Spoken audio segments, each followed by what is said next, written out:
गुरु ब्रह्म महिमा अलेख शरण। नमस्कार दर्शक वृंद, आपण मानंकु आजिर राशिफल कार्यक्रम मु एस कुमार स्वागत जनाऊँगी। प्रतिदिन निजर राशिफल जानिबा पाई गुरुकृपा यूट्यूब चैनल को सब्सक्राइब करंतु और पाखरे थिबा बेल आइकन को प्रेस करी ऑल नोटिफिकेशन ऑन करी दियंतु, जहा फଳରେ आमे जेतेबेले वीडियो अपलोड करिवो प्रथमे आपण वीडियो देखि पारिबे। आमर यही वीडियो रे आपण संपूर्ण पंचांग सहित मेष ठारू मीन पर्यंत 12 गोटी राशिर राशिफल विषय रे जानि पारिबे। वीडियो को दयाकरी शेष पर्यंत देखंतु। वीडियोटी भल लागिथिले वीडियो को लाइक करंतु एवं आपणक प्रियजन पाखु शेयर करी जणांतु। एबे आसंतु जानिबा आज दिनर संपूर्ण पंचांग विषय। आज इंग्राजी 2026 मसीहा एप्रिल मास 2 तारीख गुरुवार, दिल्ली स्वराब्द सन 1433 साल, स्वाधीन भारताब्द 79 वर्ष, महिमाद 199 वर्ष। उत्कल गजपति श्री श्री गजपति दिव्यसिंहदेव महाराजांकर 69 अंक।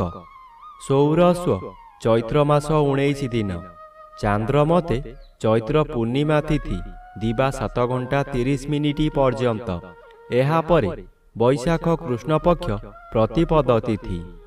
आजिर सूर्योदय विरजा क्षेत्र को 5 घंटा 41 मिनिट, मीन लग्न 2 दंड 20 लिता गते उदय। आजिर सूर्यास्त विरजा क्षेत्र को 5 घंटा 56 मिनिट, कन्या लग्न 3 दंड 20 लिता गते अस्त। आज कन्या चंद्र 60 दंड, हस्ता नक्षत्र अपराह्न 5 घंटा 23 मिनिट पर्यंत। एहापरे चित्रा नक्षत्र। आज जन्मित शिशुर कन्या राशि, शूद्रवर्ण देवगण, अपराह्न 5 घंटा 23 मिनिट गते दानवगण। आज मृत व्यक्तिर पुष्कर दोष नाही। निषिद्ध खाद्य। आज दिवा 7 घंटा 30 मिनिट मध्य आमिष भोजन निषेध अटे। एहापरे पानी कखारु भोजन निषेध अटे। आजिर अमृत जोग रात्रि 1 घंटा 8 मिनिट गते शेष रात्रि 3 घंटा 33 मिनिट मध्य। आजिर महेंद्र जोग प्रातरु दिवा 7 घंटा 14 मिनिट मध्य एवं दिवा 9 घंटा 38 मिनिट गते 12 घंटा 2 मिनिट मध्य। आजिर काल बेला एवं 12 बेला अपराह्न 3 घंटा 9 मिनिट गते 5 घंटा 56 मिनिट मध्य। आजिर काल रात्रि रात्रि 12 घंटा 12 मिनिट गते 1 घंटा 46 मिनिट मध्य। आजिर राहु काल मध्याह्न 1 घंटा 30 मिनिट ठारू अपराह्न 3 घंटा मध्य। आज वृष राशिर घात चंद्र अपराह्न 5 घंटा 23 मिनिट मध्य। वृष राशिर घात नक्षत्र, घात तिथि नाही। तुला राशि और कुंभ राशिर घात 12। प्रिय बंधुगण, एबे आसंतु जानिबा मेष ठारू मीन पर्यंत 12 गोटी राशिर राशिफल विषय रे। राशिचक्र प्रथम राशि मेष राशि। आज मेष राशि जन्मित व्यक्ति मानक सकाशे षष्ठ चंद्र अन्य ग्रह द्वारा बाधा पाउथिबारु शुभ फल बदल रे अशुभ फल प्रदान करिवे और द्वादश स्थान रे रवि गोचर करुछंती अशुभ। आज पारिवारिक कलह हेब। कर्म रे विफलता आपणकर ज्ञाति शत्रु मानक द्वारा हेब। प्रत्येक स्थान रे आपण अपमानित हेबे। आज अर्थ सकाशे काहा सहित जुक्ति तर्क मध्य होई पारे। व्यवसाय रे आपणकर बहु हानि घटिब। विद्यार्थी मानकर आज ज्ञान लोप हेब। एबे आसंतु जानिबा राशिचक्र द्वितीय राशि वृष राशि विषय रे। आज वृष राशि जन्मित व्यक्ति मानक सकाशे घात चंद्र भोग हेउची। घात चंद्र सर्वदा अशुभ कराइब। घात नक्षत्र अशुभ को वृद्धि कराइब। आज घरे बाहरे प्रत्येक स्थान रे आपण अपदस्थ हेबे। आपणकर बहु परिमाणर व्यय हेब। शरीर असुस्थ रहिब। मथा विचलित हेबा कारणरू रास्ता दुर्घटना मध्य होई पारे। आज आपण निज मन को शांत न कले निज को निजे दंड दे हैराण ଓ ଲୋକହସା ହୋଇପାରନ୍ତି। ଏବେ ଆସନ୍ତୁ ଜାଣିବା ରାଶିଚକ୍ରର ତୃତୀୟ ରାଶି ମିଥୁନ ରାଶି ବିଷୟରେ। ଆଜି ମିଥୁନ ରାଶି ଜନ୍ମିତ ବ୍ୟକ୍ତିମାନଙ୍କ ସକାଶେ ଦଶମ ସ୍ଥାନରେ ରବି ଓ ଚତୁର୍ଥ ସ୍ଥାନରେ ଚନ୍ଦ୍ର ଗୋଚର କରୁଥିବାରୁ ଶୁଭ ଫଳ ମିଳିବ। ଆଜି ବେଶୀ ବିଚଳିତ ଲାଗିବ ନାହିଁ। ଧୈର୍ଯ୍ୟର ସହିତ ଆଗକୁ ଆଗକୁ ମାଡ଼ିଯିବେ। ଅର୍ଥ ଆସିବାର ବାଟ ଫିଟିଯିବ, କିନ୍ତୁ ତତ୍କ୍ଷଣାତ୍ ମିଳିବ ନାହିଁ। ଚାକିରି କରୁଥିବା ବ୍ୟକ୍ତିମାନେ ଶୁଭ ଖବର ପାଇ ଆନନ୍ଦିତ ହେବେ। ଚତୁର୍ଥ ସ୍ଥାନ ବିଦ୍ୟାସ୍ଥାନ ଓ ମାତୃସ୍ଥାନ ହୋଇଥିବାରୁ ମାତୃ ସହିତ କିଛି କଥା କଟାକଟି ହୋଇପାରେ। ଏବେ ଆସନ୍ତୁ ଜାଣିବା ରାଶିଚକ୍ରର ଚତୁର୍ଥ ରାଶି କର୍କଟ ରାଶି ବିଷୟରେ। ଆଜି କର୍କଟ ରାଶି ଜନ୍ମିତ ବ୍ୟକ୍ତିମାନଙ୍କ ସକାଶେ ତୃତୀୟ ଚନ୍ଦ୍ର ଓ ନବମ ରବି ଉଭୟ ବାଧାପ୍ରାପ୍ତ ଅଛନ୍ତି, ଅଶୁଭ ଫଳ ପ୍ରଦାନ କରିବେ। ଆଜି ହଠାତ୍ କେଉଁଠାରୁ ଦୁଃଖଦାୟକ ଖବର ପାଇ ବାଧ୍ୟ ହେବେ ଧନ ବ୍ୟୟ କରିବାକୁ। ମନୋବଳ କମିଯିବା କାରଣରୁ ସ୍ୱାସ୍ଥ୍ୟରେ ଅବନତି ଦେଖାଦେବ। ପରିବାର ମଧ୍ୟରେ କାହାରି ଶରୀର ମଧ୍ୟ ଅସୁସ୍ଥ ରହିପାରେ। ଆଜି ଆପଣ ଯେକୌଣସି କାର୍ଯ୍ୟମାନ କରିବେ ତହିଁରେ ବାଧା ପହଞ୍ଚିବ। ସ୍ୱାମୀ ସ୍ତ୍ରୀ ହେଉ କିମ୍ବା ନିଜ ସହକର୍ମୀମାନଙ୍କ ସହ ହେଉ କିଛି ଅପ୍ରୀତିକର ପରିସ୍ଥିତି ଉପୁଜିବ। ଏବେ ଆସନ୍ତୁ ଜାଣିବା ରାଶିଚକ୍ରର ପଞ୍ଚମ ରାଶି ସିଂହ ରାଶି ବିଷୟରେ। ଆଜି ସିଂହ ରାଶି ଜନ୍ମିତ ବ୍ୟକ୍ତିମାନଙ୍କ ସକାଶେ ଅଷ୍ଟମ ସ୍ଥାନରେ ରବି ଓ ଦ୍ୱିତୀୟ ସ୍ଥାନରେ ଚନ୍ଦ୍ର ଗୋଚର କରୁଥିବାରୁ ଅଶୁଭ ଫଳ ମିଳିବ। ଆଜି ଆପଣଙ୍କ କାର୍ଯ୍ୟକୁ ବନ୍ଧୁମାନେ ସମାଲୋଚନା କରିବେ।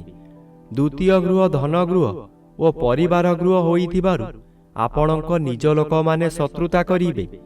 ବହୁ ଅର୍ଥ ବ୍ୟୟ କରାଇ ଆପଣଙ୍କୁ ବର୍ବାଦ କରାଇଦେବେ। ଆପଣ ହତୋତ୍ସାହ ହୋଇପଡ଼ିବେ। ବେଳକୁ ବେଳ ଆପଣଙ୍କର ଶରୀର ଅସୁସ୍ଥ ହୋଇପଡ଼ିବ। ଏବେ ଆସନ୍ତୁ ଜାଣିବା ରାଶିଚକ୍ରର ଷଷ୍ଠ ରାଶି କନ୍ୟା ରାଶି ବିଷୟରେ। ଆଜି କନ୍ୟା ରାଶି ଜନ୍ମିତ ବ୍ୟକ୍ତିମାନଙ୍କ ସକାଶେ ଶ୍ରୀଚନ୍ଦ୍ର ଗୋଚର କରୁଥିବାରୁ କେତେକାଂଶରେ ଶୁଭ ଫଳ ମିଳିବ। ଆଜି ଘରକୁ କୌଣସି ଅତିଥି ଆଗମନ କରିପାରନ୍ତି। ଗୃହରେ ଖାଇବା ଧୁମଧାମ ହେବ। ନୂତନ ବସ୍ତ୍ର ଆଭୂଷଣ ବ୍ୟବହାର କରିବେ। କିନ୍ତୁ ଆଜି ପଶୁ କ୍ରୟ ବିକ୍ରୟ କରନ୍ତୁ ନାହିଁ। ଖରିଦ କରିଥିବା ପଶୁ ନଷ୍ଟ ହୋଇଯାଇପାରେ। ଗଣ୍ଡଗୋଳ କାର୍ଯ୍ୟଠାରୁ ଦୂରେଇ ରୁହନ୍ତୁ। ଆଜି ଦିନରେ ଗୃହାରମ୍ଭ କିମ୍ବା ଗୃହ ପ୍ରତିଷ୍ଠା କରନ୍ତୁ ନାହିଁ। ଏହା କଲେ ଜୀବନ ସାରା କଳହ ଲାଗି ରହିବ। ଏବେ ଆସନ୍ତୁ ଜାଣିବା ରାଶିଚକ୍ରର ସପ୍ତମ ରାଶି ତୁଳା ରାଶି ବିଷୟରେ। ଆଜି ତୁଳା ରାଶି ଜନ୍ମିତ ବ୍ୟକ୍ତିମାନଙ୍କ ସକାଶେ ଷଷ୍ଠ ରବି ଶୁଭ ଓ ଦ୍ୱାଦଶ ସ୍ଥାନରେ ଚନ୍ଦ୍ର ଗୋଚର କରୁଛନ୍ତି, ଶୁଭ ଫଳ ମିଳିବ। ଦୁଶ୍ଚିନ୍ତା ମନରୁ ହଟିଯିବ। ଉତ୍ତମ ଆୟ ହେବ। ଅର୍ଥ କାରବାରରେ ଉନ୍ନତି ଆସିବ। ଜୁଆ ଲଟେରୀରେ ଭାଗ ନେଇ ଉନ୍ନତି କରିବେ। ମନ ଖୁସିରେ ବହୁ ତୀର୍ଥସ୍ଥାନକୁ ଗମନ କରିବେ। ଆପଣଙ୍କର ଏହି ସମୟରେ ନୂତନ ବନ୍ଧୁ ପ୍ରାପ୍ତି ହେବ। ଶତ୍ରୁମାନେ ଆପଣଙ୍କର ମିତ୍ର ପାଲଟି ଯିବେ। ଏବେ ଆସନ୍ତୁ ଜାଣିବା ରାଶିଚକ୍ରର ଅଷ୍ଟମ ରାଶି ବିଛା ରାଶି ବିଷୟରେ। ଆଜି ବିଛା ରାଶି ଜନ୍ମିତ ବ୍ୟକ୍ତିମାନଙ୍କ ସକାଶେ ଏକାଦଶ ଚନ୍ଦ୍ର ଓ ପଞ୍ଚମ ରବି ଉଭୟ ଅନ୍ୟ ଗ୍ରହ ଦ୍ୱାରା ବାଧା ପାଉଥିବାରୁ ଅଶୁଭ ଫଳ ମିଳିବ। ବହୁ ଦିନରୁ ଆଶା କରିଥିବା କାର୍ଯ୍ୟ ଆଜି ନିରାଶାରେ ପରିଣତ ହୋଇଯିବ। ଆପଣ ଏତେ ଦୁର୍ବଳ ହୋଇଯିବେ ଯେ ନିର୍ଜନ ସ୍ଥାନରେ ରହିବାକୁ ପସନ୍ଦ କରିବେ। ଆପଣଙ୍କର ବହୁ ଗୁରୁତ୍ୱପୂର୍ଣ୍ଣ କାମ ହାତରୁ ଚାଲି ଯାଇପାରେ। ଆଜି ଆପଣଙ୍କ ଉପରେ କୌଣସି ଦୋଷ ଲାଗିପାରେ। ବିନା ଦୋଷରେ ଆପଣ ଦୋଷୀ ହୋଇଯିବେ। ଏବେ ଆସନ୍ତୁ ଜାଣିବା ରାଶିଚକ୍ରର ନବମ ରାଶି ଧନୁ ରାଶି ବିଷୟରେ। ଆଜି ଧନୁ ରାଶି ଜନ୍ମିତ ବ୍ୟକ୍ତିମାନଙ୍କ ସକାଶେ ଦଶମ ଚନ୍ଦ୍ର ବାଧାପ୍ରାପ୍ତ ଅଛନ୍ତି, ଅଶୁଭ ଓ ଚତୁର୍ଥ ସ୍ଥାନରେ ରବି ଗୋଚର କରୁଛନ୍ତି, ଅଶୁଭ ଫଳ ମିଳିବ। ଆଜି ଆପଣଙ୍କର କର୍ମକ୍ଷେତ୍ରରେ ଅପଯଶ ଅପମାନ ମିଳିବ। ଦୁର୍ନାମ ଆପଣଙ୍କର ପିଛା ଛାଡ଼ିବ ନାହିଁ। ସଫଳତା ପାଉଥିବା କାର୍ଯ୍ୟରୁ ବିଫଳତା ମିଳିବ। ଆପଣଙ୍କର ଇଚ୍ଛା ପୂରଣ ହେବ ନାହିଁ। ଆପଣ ଯାହା ସହଜ ବୋଲି ଭାବୁଥିଲେ ତାହା ବହୁ କଷ୍ଟକର ହେବ। ଆପଣଙ୍କର ବନ୍ଧୁମାନେ ଆପଣଙ୍କୁ ବିରୋଧ କରିବେ। ପ୍ରତ୍ୟେକ କାର୍ଯ୍ୟରେ ପ୍ରତିବନ୍ଧକ ସାଜିବେ। ଏବେ ଆସନ୍ତୁ ଜାଣିବା ରାଶିଚକ୍ରର ଦଶମ ରାଶି ମକର ରାଶି ବିଷୟରେ। ଆଜି ମକର ରାଶି ଜନ୍ମିତ ବ୍ୟକ୍ତିମାନଙ୍କ ସକାଶେ ନବମ ସ୍ଥାନରେ ଚନ୍ଦ୍ରଗୋଚର କରୁଛନ୍ତି ଅଶୁଭ ଫଳ ପ୍ରଦାନ କରିବେ। ପିତୃପୀଡ଼ା ଓ ଗୁରୁଜନ ପୀଡ଼ା ଦେଖାଦେବ। ଯେଉଁଆଡ଼େ ଯିବେ ଆପଣଙ୍କୁ ଲୋକମାନେ ପରିହାସ କରିବେ। ଯେଉଁ ଲୋକ ଆପଣଙ୍କୁ ସମ୍ମାନ ଦେଉଥିଲେ ସେହି ଲୋକମାନେ ପରିହାସ କରିବେ। ଆପଣଙ୍କର ଦୋଷ ଦୁର୍ବଳତା ସବୁ ପଦାରେ ପଡ଼ିଯିବ। ଘୋର ଅପମାନରେ ଜର୍ଜରିତ ହୋଇ ମଥା ବିଚଳିତ ହୋଇଯିବ। ଏବେ ଆସନ୍ତୁ ଜାଣିବା ରାଶିଚକ୍ରର ଏକାଦଶ ରାଶି କୁମ୍ଭ ରାଶି ବିଷୟରେ। ଆଜି କୁମ୍ଭ ରାଶି ଜନ୍ମିତ ବ୍ୟକ୍ତିମାନଙ୍କ ସକାଶେ ଘାତବାର ଅଶୁଭ ଓ ଅଷ୍ଟମ ସ୍ଥାନରେ ଚନ୍ଦ୍ରଗୋଚର କରୁଛନ୍ତି ଅଶୁଭ ଫଳ ମିଳିବ। ଅଷ୍ଟମ ସ୍ଥାନ ଆୟୁ ସ୍ଥାନ ଓ ମାରକ ସ୍ଥାନ। ଚନ୍ଦ୍ର ଏପରି ଏକ ଗ୍ରହ ମୃତ୍ୟୁକୁ ମଧ୍ୟ ମାରିପାରେ। ଚନ୍ଦ୍ର ଅଷ୍ଟମରେ ଭ୍ରମଣ କରୁଥିବା ସମୟରେ ବହୁ ଦୁର୍ଘଟଣା ମଧ୍ୟ ଘଟାଇପାରେ, ତାହା ମାନସିକ ହେଉ କିମ୍ବା ଶାରୀରିକ।